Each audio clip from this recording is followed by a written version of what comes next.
Okay, April, I don't want to get distracted from your objective, which is a family Bible. This is a black leather Bible. Um, it is it's very attractive. You can smell it. It smells great. You can see how flexible the leather is. You can see here that it is, heavily glued, and the paper is going to be pretty stuck together. We're not going to be able to open well. So the presentation page is not going to lay open. So that's a downside. It is a single column wide margin Bible. So this is very similar to what I showed you before. That is my highest recommendation. So here again, this is premium goat skin, and I would say that it is very similar to what I showed you with the MBLA Spanish Bible. It feels very similar. It is just a tad bit better, but I'll show you why I think it actually is superior. And that is because these wide margins allow it to feel like it's more open. It feels like it lays flatter, and it's easier to read because the words are not going to be inside the curve. You can see the same thing where it has some kind of like maybe machine stitch to reinforce what is a glued binding, but you can see it's got the same. Can you see? It's hard to get it. Let me see if I can get. Okay, here we go. So you still have the same thing where you've got the glued binding here, and then the leather is not allowed to lay flat. It could lay flat if they had a better binding. Okay. Got your three markers that are different colors. That's nice, of course. Clearly distinguished. Here's the goatskin Spanish one. So it has different. I like that it has more conservative colors.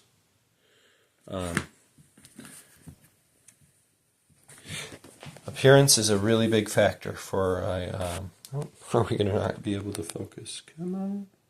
There we go. Okay. For a family Bible, appearance is important. So I want to notice something here.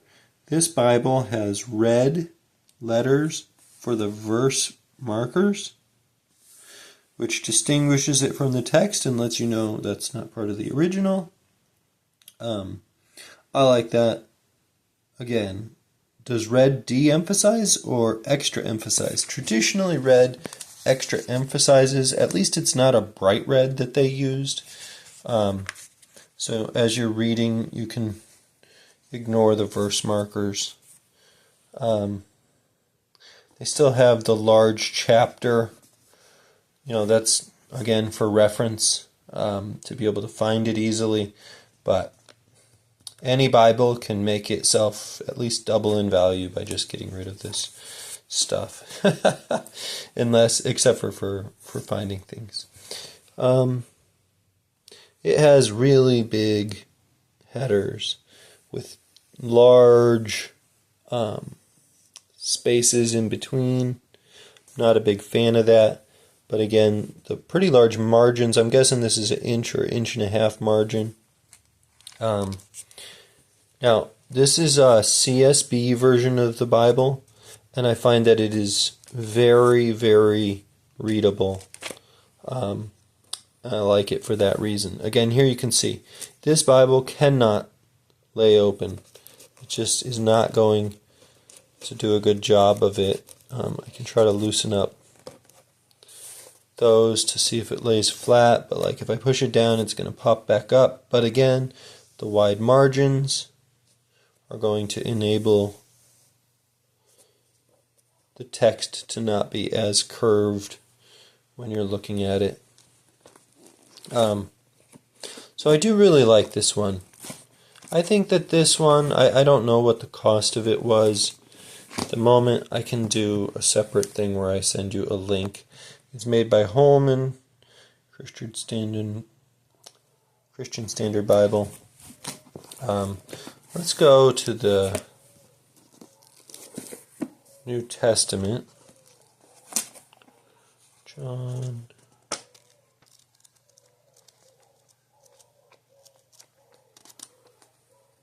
Now the paper in this is pretty thick. You can see that it definitely bleeds through. You can see through it.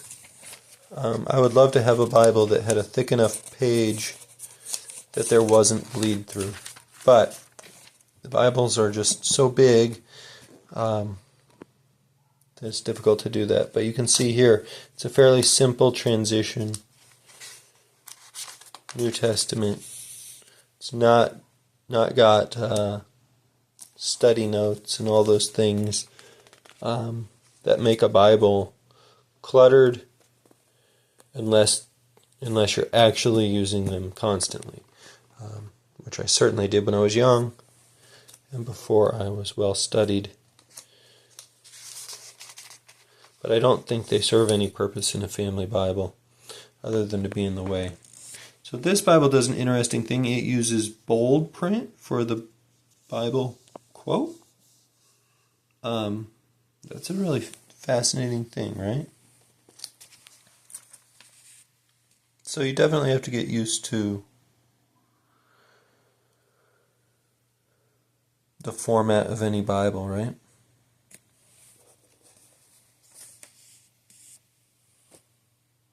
I would not. It would be fine. I don't like the red. The more I'm looking at it. But I do like the cream colored, or it's slightly cream colored. It's not as dark cream colored, but it's definitely not like a shiny white. You can see there is some reflectiveness on it that the camera catches.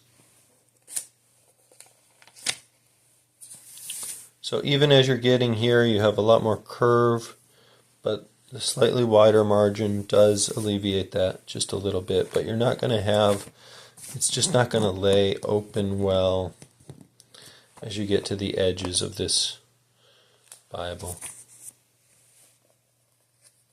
Okay, so I did this one because it's a pretty good one. You can see that genuine leather Bibles tend to have a lot better presentation, not just on the outside, but on the inside as well. But the hand-sewn Bible is what I would always recommend. So now I'll look at a couple other Bibles just so you get a feel for what they are in different translations. And then, well, actually in my next video I'm going to show what I think is one of the best resources that's available to Christians for learning to read their Bibles.